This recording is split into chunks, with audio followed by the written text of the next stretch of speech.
अभी हम भारत नेपाल सीमा के लास्ट गांव में हैं और ये भारत का कनमा गांव है। इनके बाद भारत का सीमा खत्म हो जाता है और भारत का कोई भी स्कूल नहीं है इनके बाद। हमारे साथ एक शिक्षक है जो ऐसे समय में फ्री में शिक्षा देते हैं और वो भी सरकारी विद्यालय में आकर के, क्योंकि बहुत सारे ऐसे शिक्षक हैं जो बगैर पैसे लिए हुए शिक्षा नहीं देते हैं, लेकिन ये आम शख्स नहीं है। इनसे बातचीत करेंगे। सर, सबसे पहले मेरे चैनल पर आपका स्वागत है। आपका नाम क्या हुआ सर? मुश्ताक अहमद जामी। मुश्ताक अहमद जी, ये बताइए कि ऐसे समय में आप निःशुल्क शिक्षा देते हैं, ऐसे समय में बहुत सारे लोग हैं जो बगैर पैसा का मुफ्त में शिक्षा नहीं देते हैं, आप निःशुल्क शिक्षा क्यों दे रहे हैं लोगों को? हमारा सोचना ये है कि शिक्षा दान में दी जानी चाहिए जी। और जितना हम शिक्षा देंगे वो शिक्षा हमारे अंदर और बढ़ेगी। और चूँकि मैं इसी विद्यालय से पढ़ के निकला हूँ, ये मेरी शिक्षा का पहला कदम था, पहला विद्यालय था।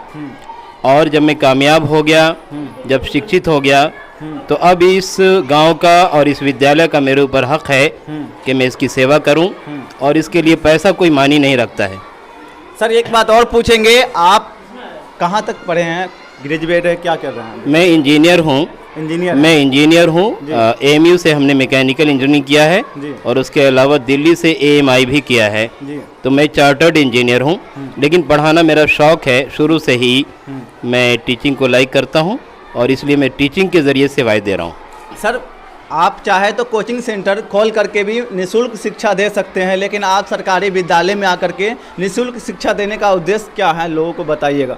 नहीं, कोचिंग संस्थान जो है वो बिज़नेस के प्लेसेस हैं, वो कारोबार की जगह है। वहाँ पे बच्चों से पैसा लिया जाता है और हम सेवा कर रहे हैं। हम पैसे के लिए नहीं कर रहे हैं, हम समाज के लिए कर रहे हैं, अपने ईश्वर को खुश करने के लिए कर रहे हैं।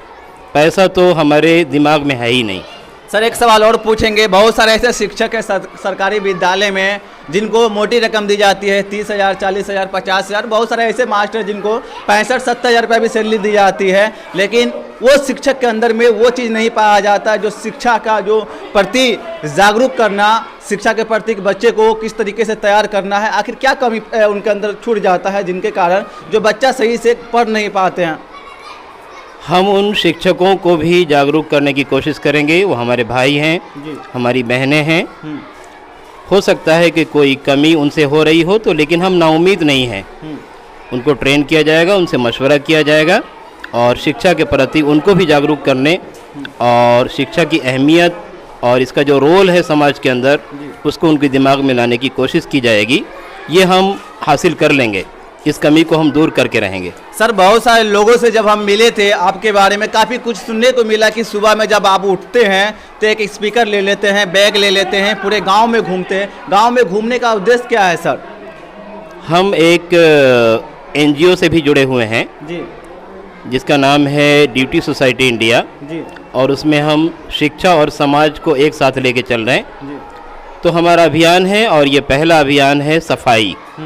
तो हम सुबह में जो निकलते हैं तो वो सफाई के लिए, स्वच्छता के लिए हम जागरूक करते हैं अपने ग्रामवासियों को, अपने ज़िले वासियों को और अपने कंट्री वासियों को।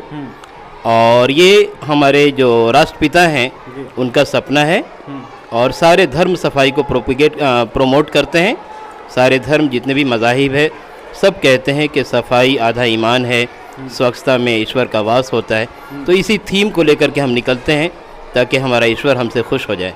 एक सवाल आखिरी पूछेंगे सर। बहुत सारे विद्यालय है जिसमें शिक्षा व्यवस्था लचर है, लाचार है, इसके जिम्मेदार कौन हो सकते हैं, सरकार या शिक्षक हो सकते हैं सर? हम नाउम्मीद नहीं है। हाँ, ठीक है, हमारे अंदर कमियां हैं, लेकिन हम नाउम्मीद नहीं हैं। हमें भरोसा है, हमें यकीन है, हमें सरकार पे भी भरोसा है, अपने बच्चों पे भी भरोसा है, अपने आप पे भरोसा है, अपने प्रिंसिपल साहब पे भरोसा है, अपने शिक्षकगण पे भरोसा है, अपने देशवासियों पे भरोसा है। पूरा यकीन है कि हम इस दुश्वारी को, इस कमी को दूर करेंगे और दूर करके रहेंगे। लेकिन सर, मेरे सवाल का जवाब नहीं दे पाए कि इसमें लापरवाही किसकी है? शिक्षक की भी हो सकती है या शिक्षा मंत्री की हो सकती है सर? नहीं, हमें सोचने की ज़रूरत है कि हमसे कमी कहाँ पे हो रही। ये आपस में परामर्श का केस है कि हम कहाँ पे समाज के का जो उत्थान है, शिक्षा का जो डिमांड है ना, उसको हम किस हद तक पूरा कर रहे हैं और कहाँ पे हमसे कोताही हो रही है। ये सबको मिलजुल के सोचने की ज़रूरत है। किसी एक बंदे या किसी एक डिपार्टमेंट को दोषी ठहराना गलत है, ये हमारे विचार से गलत है। हम सब मिल के काम करें तो ये समस्या भी दूर हो जाएगी। ठीक है सर, बहुत बहुत धन्यवाद आपका बातचीत करने के लिए।